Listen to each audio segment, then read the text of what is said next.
La entrevista.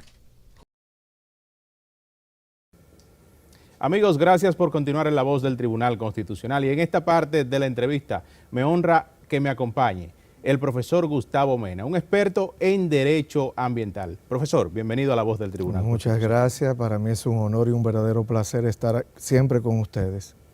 ¿Qué le parece, profesor, si iniciamos justamente con explicándole al pueblo a qué se refiere la Constitución cuando en su artículo 17 plantea el aprovechamiento de los recursos naturales? Definitivamente se refiere a un aprovechamiento sostenible racional, que significa que tú uses los recursos naturales siempre conforme a dos condiciones: a la integridad del sistema, significa que no altere un elemento que al final va a alterar todo el conjunto, y de una manera que la capacidad de carga, que la capacidad del mismo ambiente de recuperarse, tú no le afectes. En equilibrio.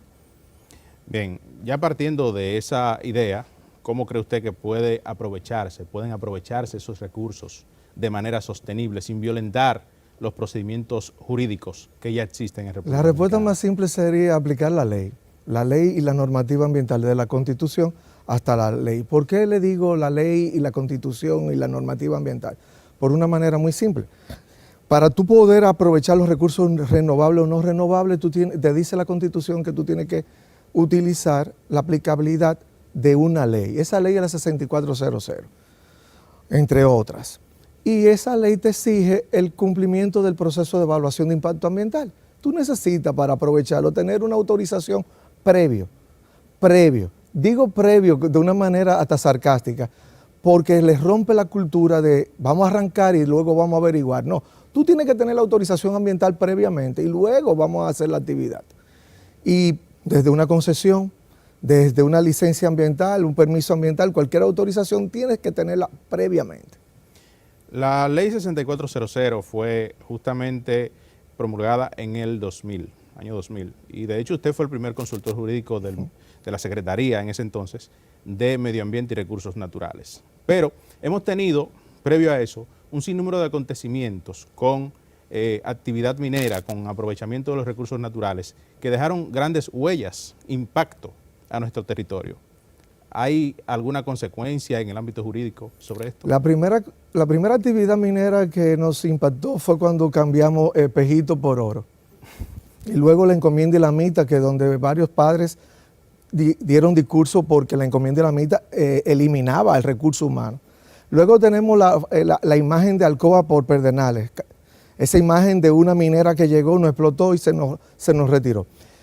Pero esa dinámica ha cambiado. Ha cambiado porque tenemos una estructura estatal, tenemos un empoderamiento de la sociedad, tenemos, o nos guste o no, órganos del Estado que dan autorizaciones, persiguen, y un tribunal constitucional que vive apoderado de acciones de personas donde reclaman cuando hay esa disparidad entre una multinacional, una compañía dominicana, un inversionista y el pueblo.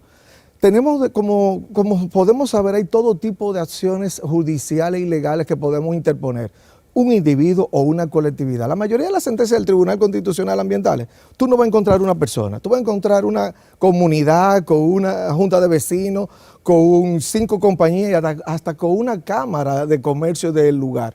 Significa que la protección del medio ambiente frente a un impacto de cualquier actividad, porque hablamos de la minería, yo no quiero hablar de otro sector, pero lo voy a decir, la actividad turística, nadie dice cómo se han deteriorado los manglares, las playas, las dunas y la biodiversidad marítima con la mano de obra que más se necesita, la actividad que más se necesita, el turismo.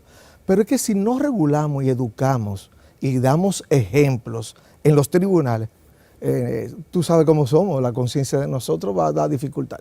Siempre es interesante tratar este tipo de temas complejos para la población que tiende a generalizarlo. Entonces, en ese sentido, profesor, ¿usted tiene algunas sentencias, alguna jurisprudencia que haya servido de modelo dentro del país para frenar un uso ilícito de estos recursos? Pero comencemos con el Tribunal Constitucional. 2 sentencias hermosas, nos guste o no. Digo nos guste o no al pueblo, a los demás colegas. Tenemos la sentencia 160 167 y 166 del caso de Loma Miranda, donde el Tribunal Constitucional me dice, hey, hay un derecho fundamental de libertad de empresa, de propiedad, de derecho al trabajo, sí, pero cuando vamos a armonizar el derecho de interés colectivo y difuso en el marco de la protección ambiental, tiene una calidad de mayor cobertura, de dignidad humana de una población frente a un grupo de particulares. Ese fue un primer precedente. Otro precedente de una extracción de agregado en la circunvalación norte de una de las empresas más reconocidas en la construcción, cuando estaban haciendo la circunvalación, valga la redundancia, por una contaminación visual. Una contaminación visual y porque el órgano del Estado le había dado una autorización que no cumplía con la operación de cierre y plan operativo que toda actividad minera tiene que tener. Esto fue en la cordillera septentrional. Septentrional, Diego de Ocampo, el caso de Cosisa, que lo digo con todo el respeto porque ya está publicado y son precedentes. Y ahí intervino el Tribunal Constitucional. Pero vamos a poner otro ejemplo sorpresivo. El Ministerio de Medio Ambiente quiso utilizar un aserradero en Valle Nuevo para manejar la madera que se había quemado, madera muerta. Y el Tribunal Constitucional, con un aserradero donado por un estado, otro estado, Taiwán, no me acuerdo qué nación. Y el Tribunal Constitucional le recuerda al Ministerio de Medio Ambiente que para tú, órgano regulador, tú hacer la cosa, tú tienes que cumplir mínimamente un estudio y un proceso. Entonces, tenemos un Tribunal Constitucional que desde el 12 nos ha dado, no uno, nos ha dado precedente, también otro precedente en el área de la minería. El Tribunal Constitucional dice, me parece muy bien que un grupo de personas interpongan una acción y digan que se suspenda. Sí, es verdad, se tiene que suspender, pero no le puedo violentar los derechos porque esa entidad, esa compañía, esa empresa todavía no ha cumplido el proceso. Vamos a dejarle que cumpla el proceso de evaluación, llegue a tener la autorización o no tenga la autorización y vamos a ver la realidad. Todo eso no es el Constitucional de Colombia, no es el de Perú, es nuestro Tribunal Constitucional que es el techo, es un contrapeso para los poderes del Estado, para nosotros mismos como usuarios. Usted hablaba al inicio de que no solo la minería, porque siempre nos enfocamos en que el aprovechamiento de los recursos naturales es simple y puro minería. ¿Cuáles son los recursos más atacados, en este caso, por violación a esos recursos naturales? Mire, es increíble, pero una de las violaciones por estadística que más trasciende es el ruido y vibración, como digo yo, rayita, acompañado de emisiones atmosféricas. Y eso mata al ser humano, no tan solo en la salud psíquica. Ese es uno. Luego tenemos todo tipo de contaminación. Desde una contaminación visual, como una contaminación de residuos sólidos, líquidos, peligrosos o no. Tenemos la pérdida de la biodiversidad. Tenemos la pérdida de flora, fauna, tenemos la pérdida de suelo. Nada más hay que ir de paseo o no paseo, ustedes ir a una visita, a un descenso a Valle Nuevo, ustedes en el trayecto van a ver más de un brazo de agua seco o colapsando porque alguien se introdujo a extraer. Esos serían básicamente los impactos ambientales que se traducen en negativo y daños ambientales más tradicionales.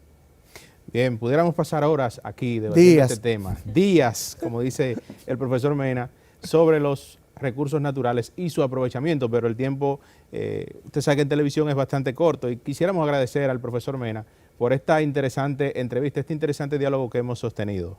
Muchas gracias, el honor es mío, siempre le digo. Un abrazo a todos. Y a ustedes en sus hogares decirle que tras la pausa hay más contenido acá en La Voz del Tribunal Constitucional.